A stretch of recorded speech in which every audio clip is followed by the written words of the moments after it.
Israelis cast their votes today in what is expected to be a close race. The election finds Prime Minister Benjamin Netanyahu fighting for his political life. The centre-left Zionist Union promises to repair relations with Palestinians and the international community, while the economy and living standards have emerged as key issues. Netanyahu's party has vowed not to allow the creation of a Palestinian state if he wins a fourth term. For an update on the elections, we are now joined by Naeem Jeenah from the Afro-Middle East Center, or AMEC. Naeem, thank you so much for joining us and welcome to News at 8. Thank you. Naeem, we're just having a discussion before going on air. A win by either Netanyahu or the centre-left Zionist Union, what does that mean? Well, not too much difference.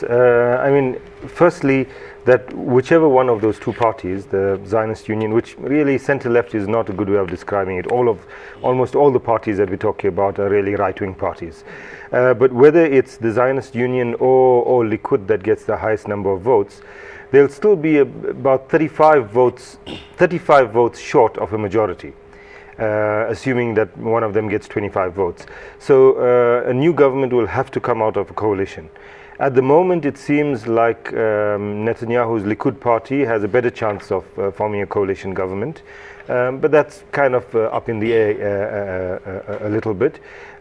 We might actually have a situation where neither the Zionist Union nor Likud would be able to find enough allies to make 60 seats.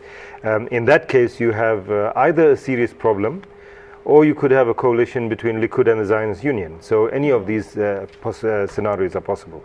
Now, just looking at opinion polls that predict that the Zionist Union, which is led by Isaac Herzog and Tzipi Livni, could take between 24 and 26 seats. Now, compared to the 20 or 22 seats that Prime Minister Netanyahu's Likud party is expected or is looking to get, this is just opinion polls. Can we expect any surprises from this? I don't think I think that what we're seeing in those polls pretty much what's going to happen. There might be a seat here or there, like 2 or 3 seats here or there. But more or less, I suspect that the Zionist Union will come out slightly ahead of Likud. So it'll be the Zionist Union, it'll be Likud following with a couple of seats behind. And then, and third, which is really the big surprise, but also the big news of these elections, is the so-called joint list. Of 4 Palestinian or Arab parties, 5 actually if you include the Communist Party, who will most likely have the third highest number of seats. Not anywhere close to the other 2, but third highest, which puts them in a good situation. Particularly if what we see happening over the next few days or weeks is that Likud and the Zionist Union form a coalition in order to govern, because otherwise there might not be a government. If they form a coalition in order to govern, the joint list could become the official opposition. So for the first time in Israeli history, you'll find the official opposition being a Palestinian party.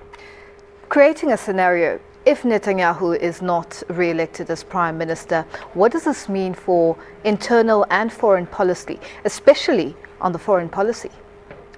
Well, I think if he finds that there's no chance that he's able to form a government, he'll resign. So, firstly, what does it mean for him? I think he'll just leave politics, withdraw. But in terms of the bigger issue, the Zionist Union is keen to repair relations with the United States and with the European Union, particularly with the United States, and I think that they will succeed in that. Herzog and Livni will go on a charm offensive, visit the US, mend relations with the White House, try and make it seem like things are back to what they were a few years ago, etc. So on the one hand, there's that kind of thing. And the Americans will reciprocate by saying, things are back to normal now. On the other hand, internally, I mean, I don't think that much difference is going to happen in terms of the Palestinian question. Certainly Herzog is saying that if he becomes Prime Minister, they will restart engagement or talks with the Palestinians, with the Palestinian Authority. Frankly, I think that that's going to put the Palestinians in a very difficult situation, because the Zionist Union's objective is actually to engage in talks with the Palestinians, not to reach a resolution.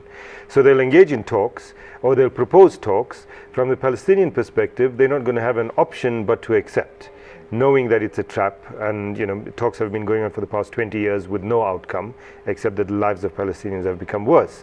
So they, if they say no, we don't want to get into talks, then they will be the spoilers. So they will get into talks, and nothing will happen. So from the Palestinian perspective, having the Zionist Union in power with the Zionist Union Prime Minister is not going to help issues in any kind of way. So is it a case of going round and round in circles?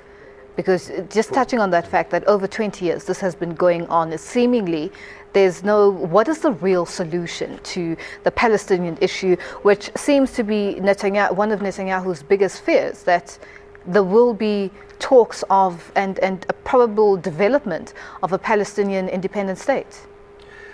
Well, I think the way things stand at the moment, the only possible solution is to take Netanyahu's one point, and he spoke, one is no Palestinian state, no two-state solution, and the other was increased settlement building, to take the first point and extend it to its logical conclusion, which logical conclusion is that you have one state from the Jordan River to the Mediterranean Sea, and you create a democratic state out of that.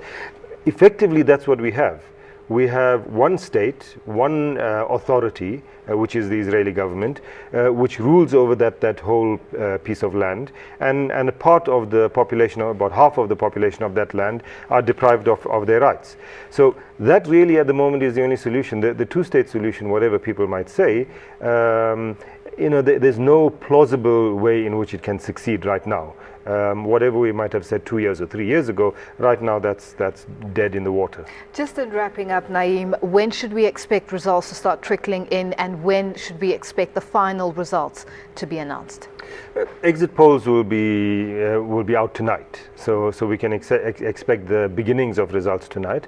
I think final results quite possibly by tomorrow evening or Thursday morning. We'll know how many seats are going to the various parties.